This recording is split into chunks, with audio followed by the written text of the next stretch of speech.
I want to play quickly in a little bit a clip of something that I was a part of this past week. I was able to, with my team from the Union County Young Republicans, go to a local college here in New Jersey and talk to some of the students there.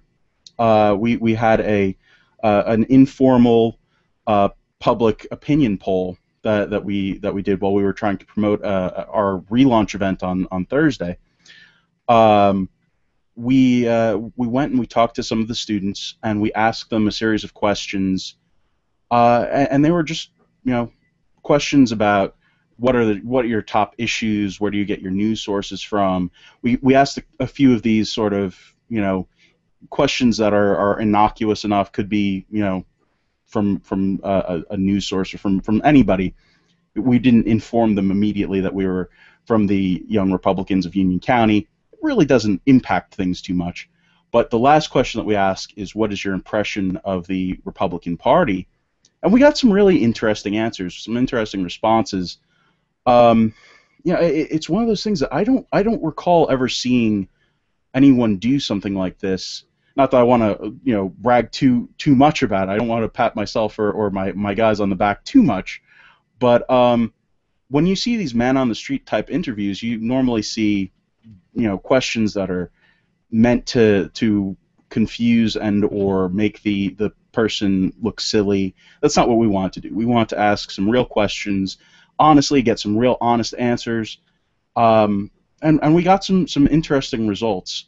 So I'm going to go and queue that up, and I will be back in just a bit. And what we can kind of set this up as you go. The neat thing about this is we talk on this show all the time about how to reach people who are not traditionally conservative voters or Republican voters, and the need to go out there and find them and talk to them. And the question becomes, how do you do that? And Andy and Corey have talked a lot about engaging with questions and asking people how they feel. And so JD took this and his team, and they went to the community college and put it into practice. That is the neatest thing to me. Is we're not just talking here. He went out and tried it.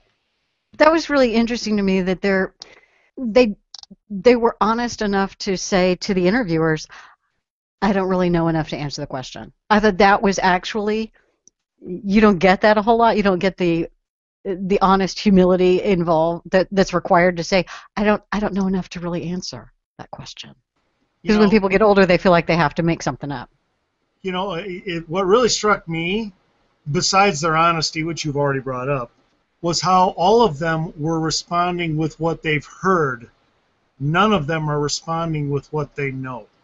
And that really speaks to me.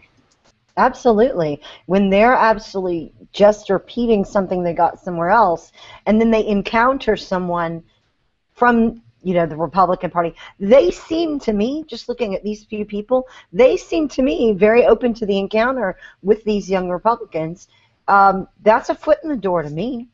Well, yeah, and the fact that it was obvious that they were repeating what they had heard, which they're acknowledging and they're telling you, well, I've heard this, giving you the opportunity to counter with, or they were saying that they're open to actually learning the truth, which I thought was optimistic. But it is very true that they, to a man, have heard bad things about Republicans. I just loved the black guy with the Hispanic girl when she said that she was a Republican, because obviously they're good friends, and then he freaks out on her. So maybe Republicans aren't everything he thought that they were. Right. Yeah, those two were really fun. They gave the longest interview, and they're going to hopefully show up to our event on Thursday, so we can further communicate with both of them. It was a really interesting experience, and we were really happy with the responses that we got, and especially what you were saying was just the fact that nobody was really like, no, get out of my face, I hate you guys. It was really, a lot of people who were saying, I don't know enough. A lot of people who were saying, I haven't heard, nobody's been here to talk to me. And I think that's a huge problem that we have. in the party, and something that we're going to try and rectify, certainly here locally, is nobody really goes and talks to certain areas. You know, there's not an outreach attempt being made. Who would they hear anything positive about Republicans from? Title of the article is Senate Democrats Choosing Illegal Immigrants Over Border Patrol Agents. And they put this article together in a way that if you just click and share it on social media, what's going to be shown is that headline and the creepy picture of Harry Reid and Chuck Schumer. And that's the way to do it. That's the way to share this story. And the contrast was over at Hot Air with an article that just says, poll, GOP is losing the messaging war over DHS funding.